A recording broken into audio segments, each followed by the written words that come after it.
avais promis.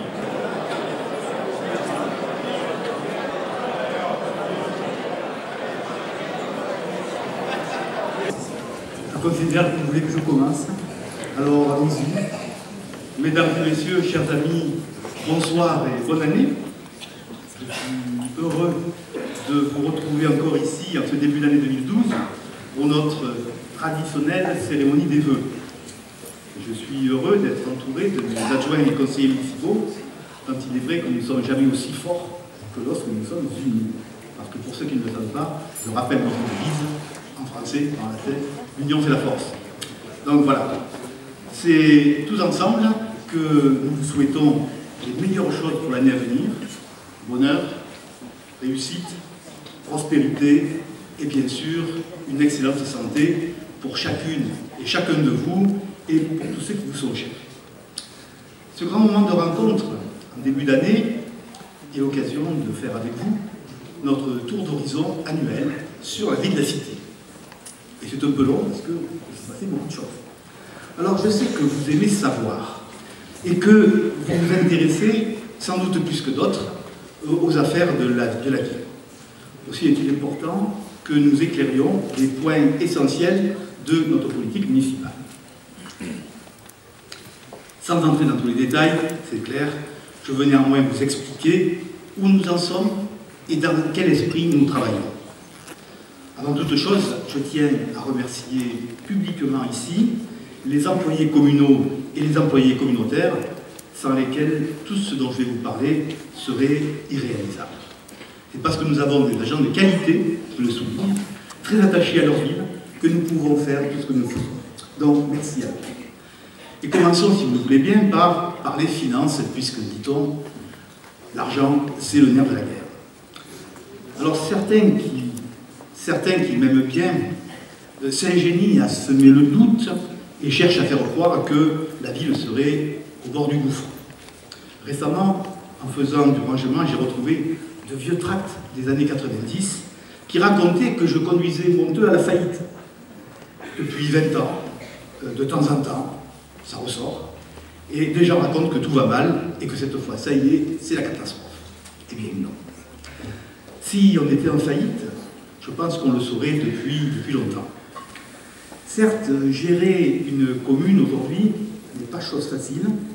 La vie est de plus en plus dure, pour les familles comme pour les collectivités, et les contraintes sont de plus en plus nombreuses à devoir être prises en compte.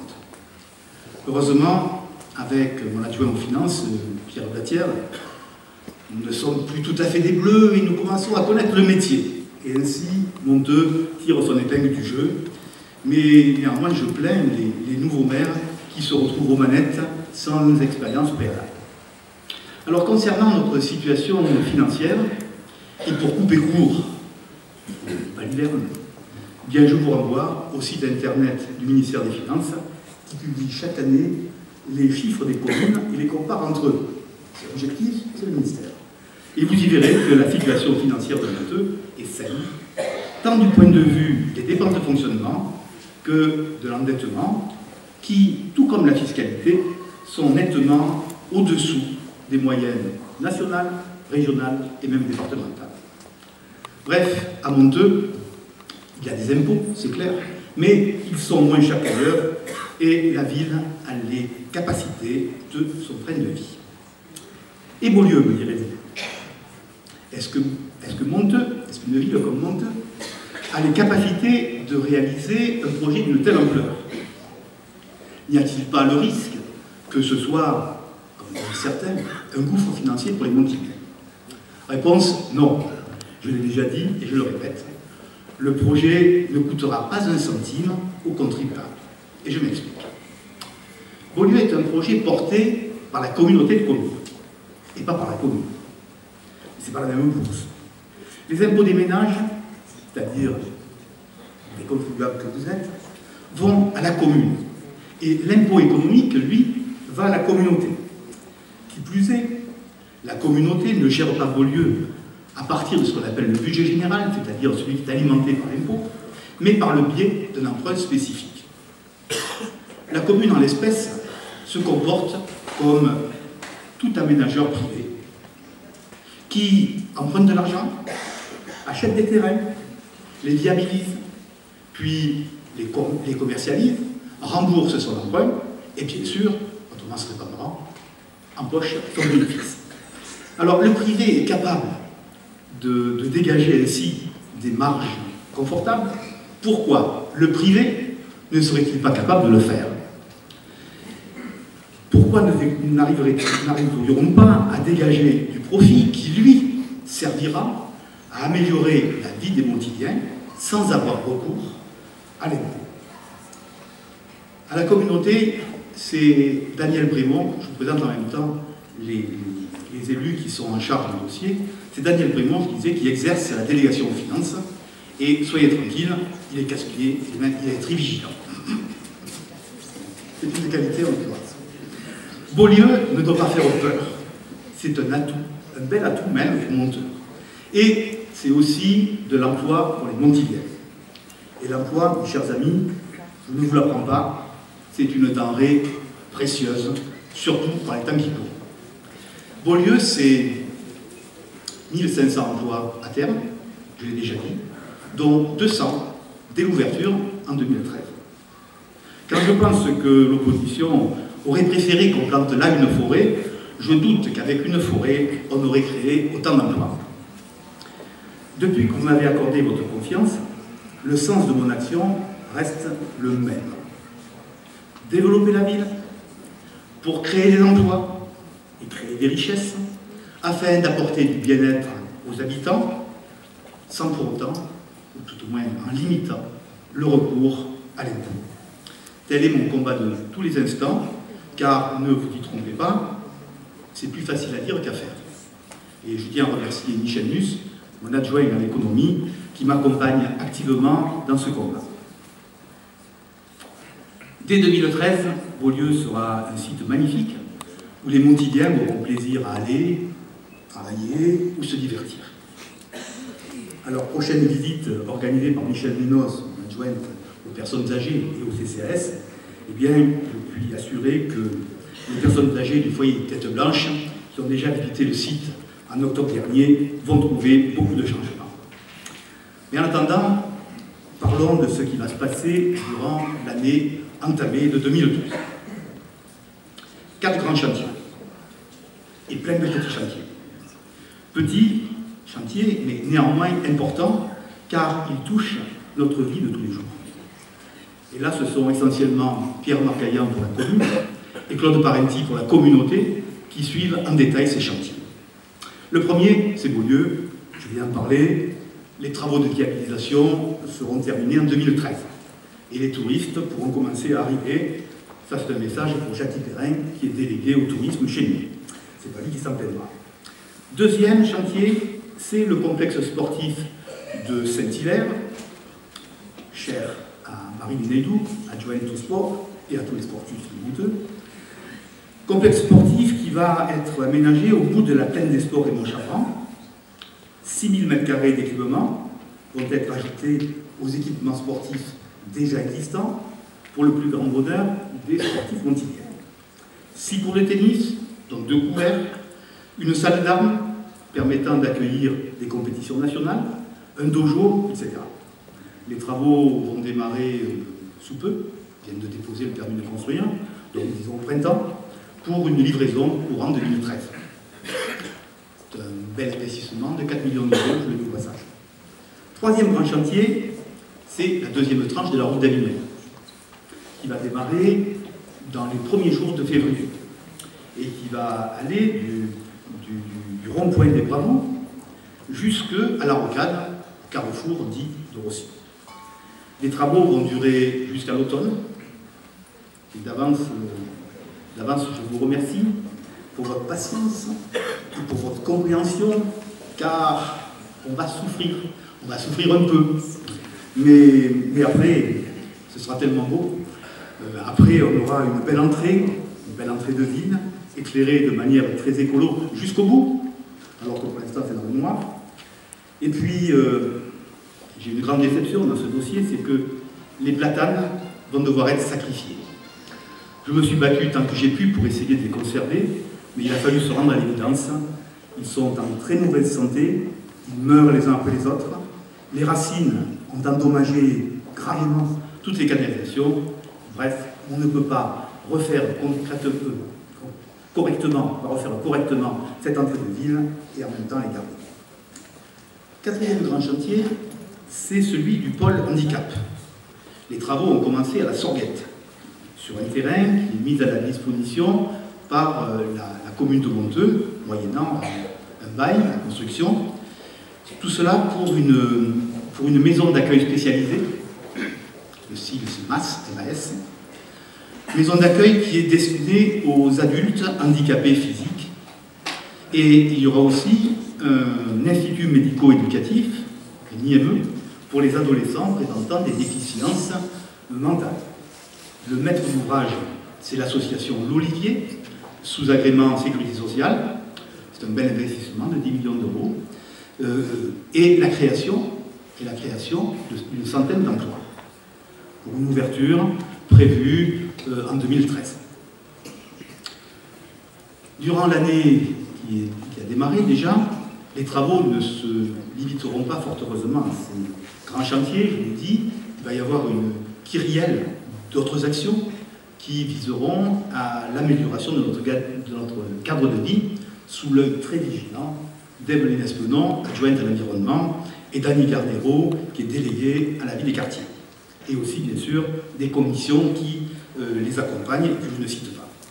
Et parmi ces actions, il y a la continuation du programme d'accessibilité de la voirie et des bâtiments publics aux personnes à mobilité réduite,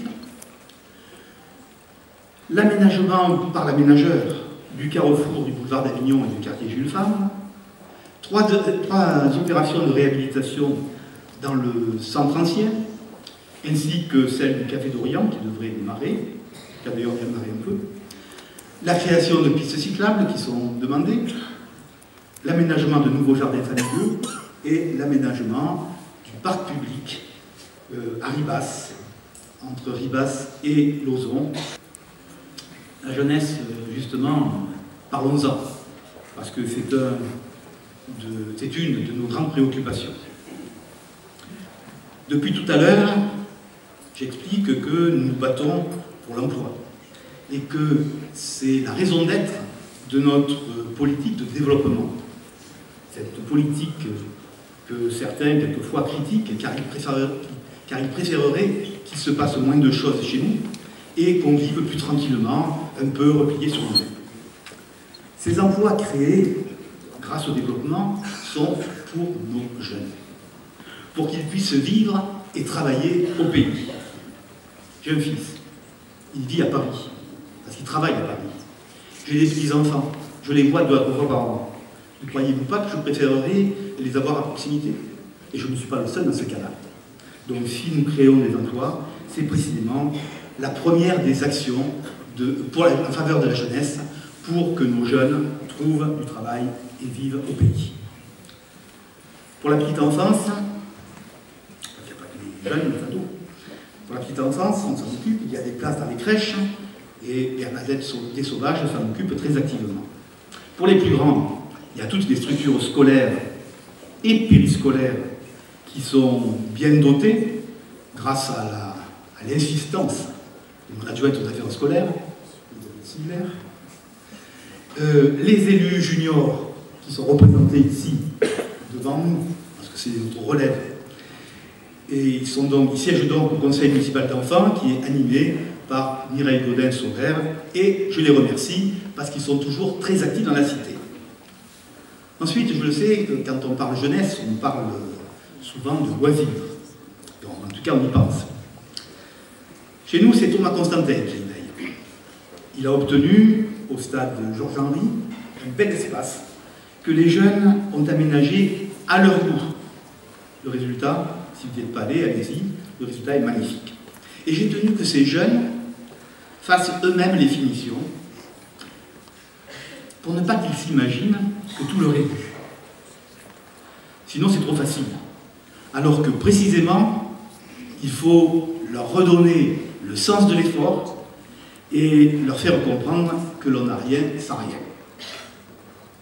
Hélas, il y a une catégorie de ces jeunes qu'on a beaucoup de mal à approcher. Pour la plupart, ils sont livrés à eux-mêmes et font à peu près n'importe quoi.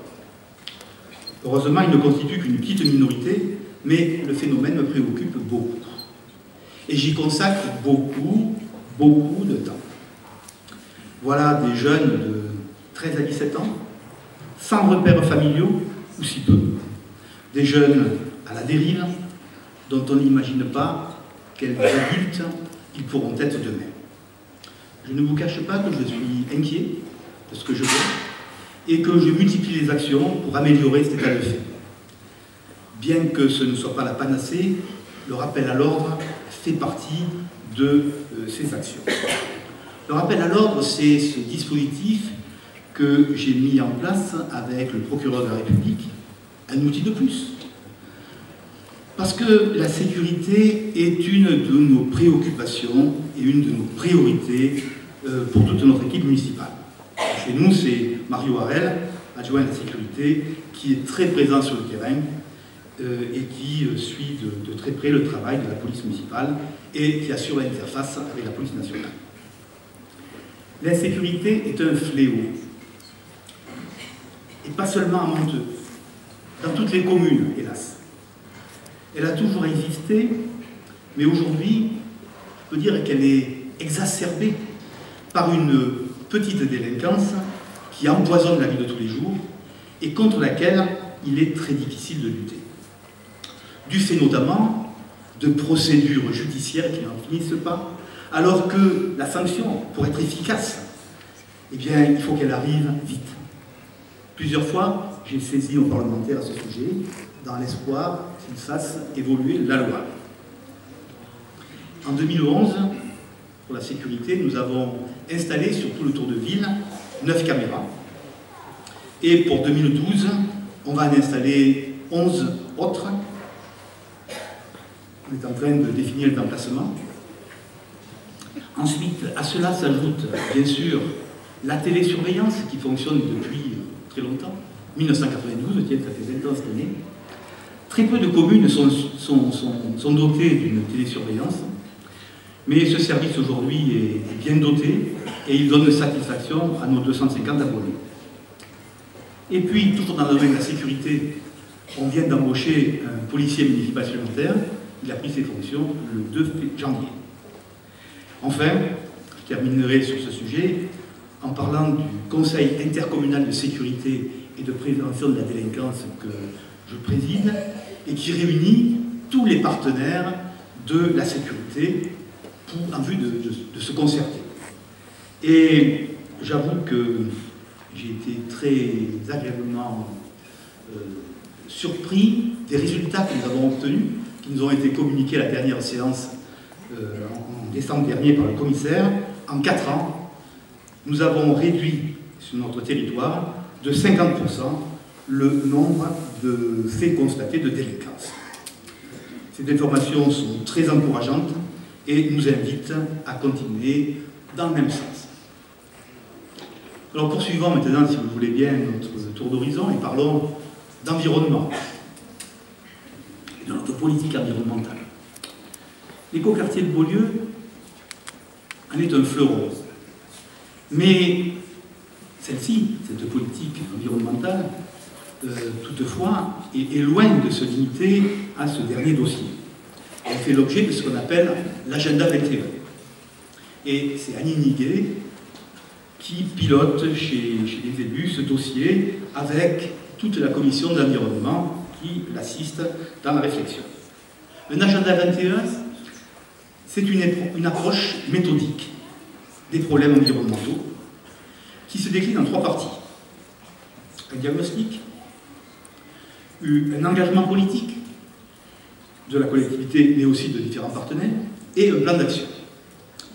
Et cette approche doit être faite dans la plus large concertation, de manière à travailler au plus près des réalités et des pratiques quotidiennes.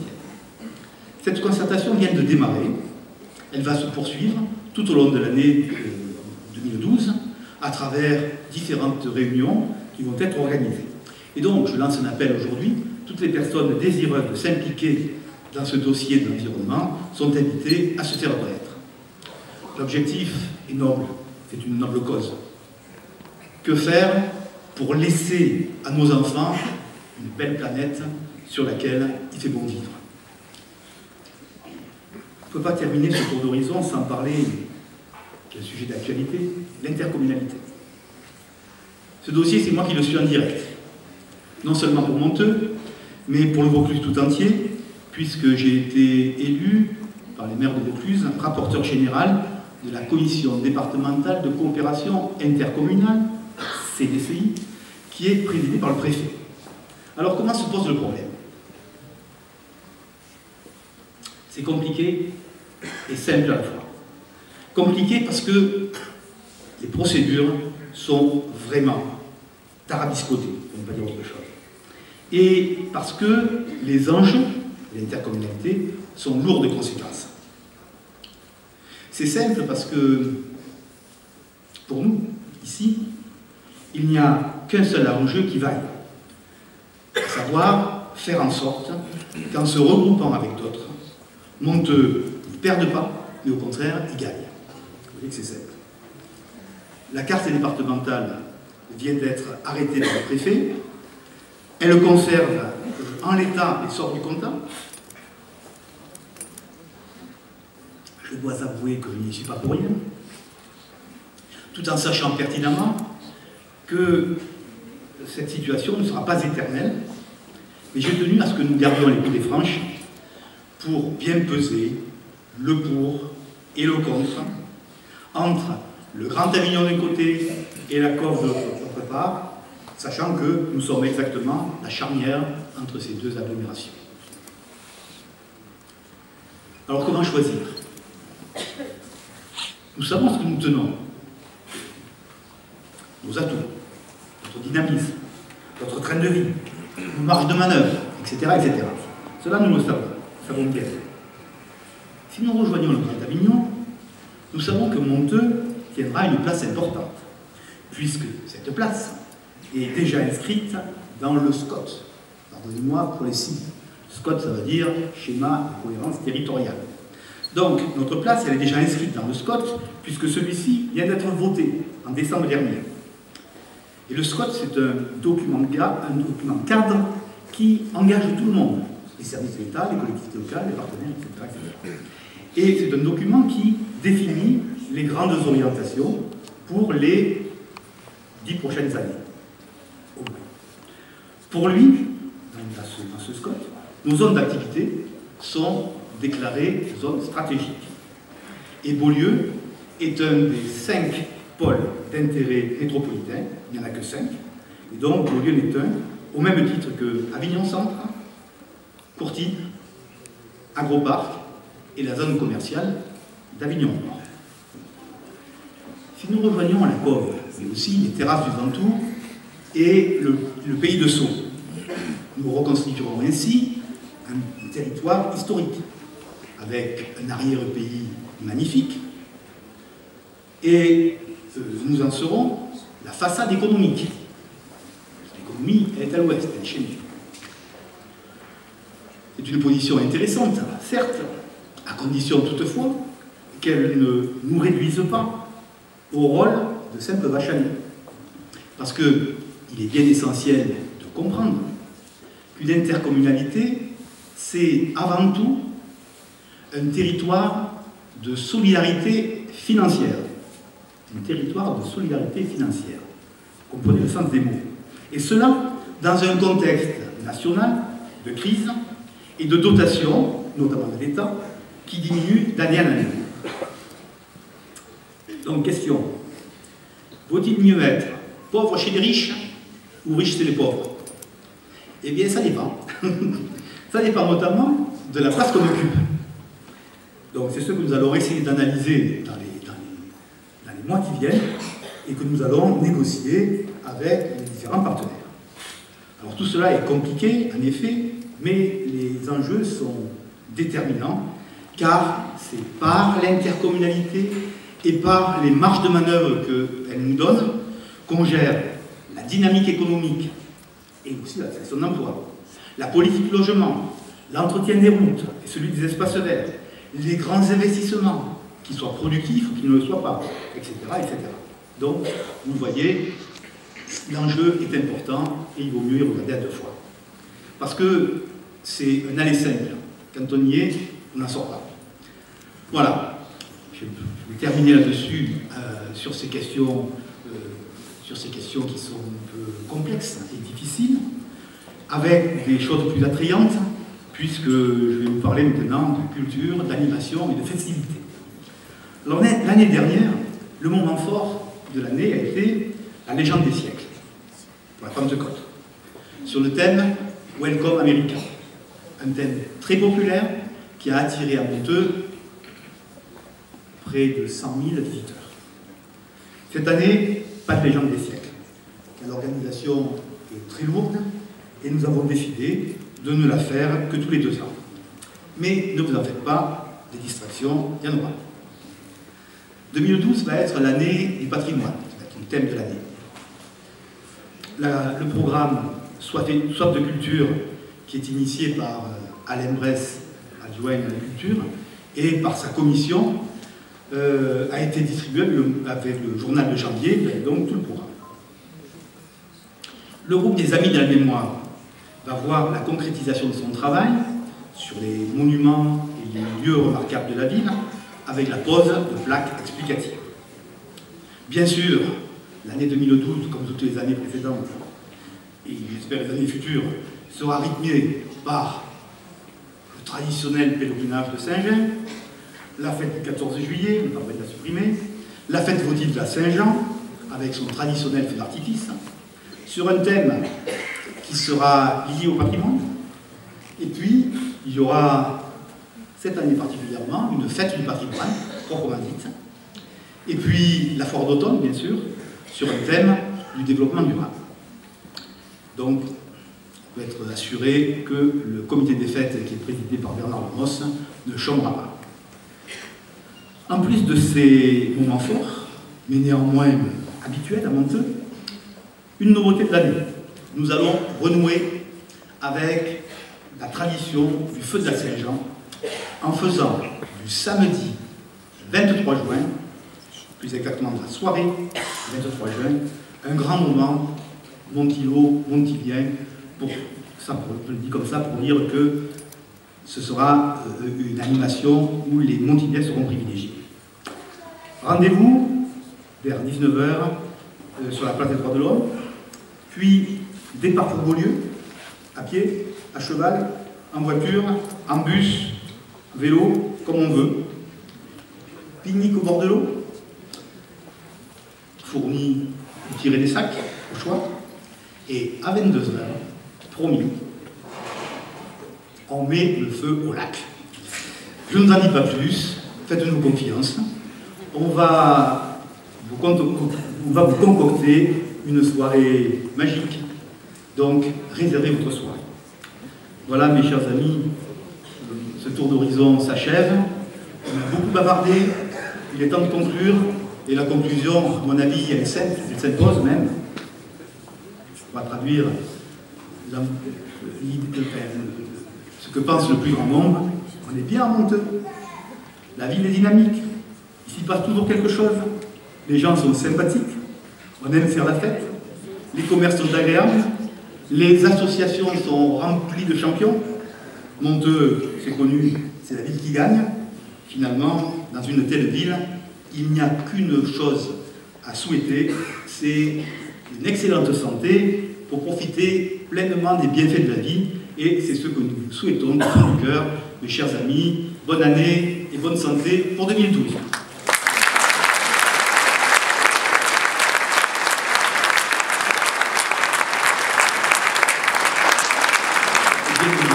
Pour que ces vœux soient efficaces, il faut bien les arroser. Donc je vous invite, sans plus, bien arroser mais sans plus, avec modération. Donc je vous invite à prendre le verre de l'amitié tous ensemble avec quelques petites bricoles pour accompagner. Merci.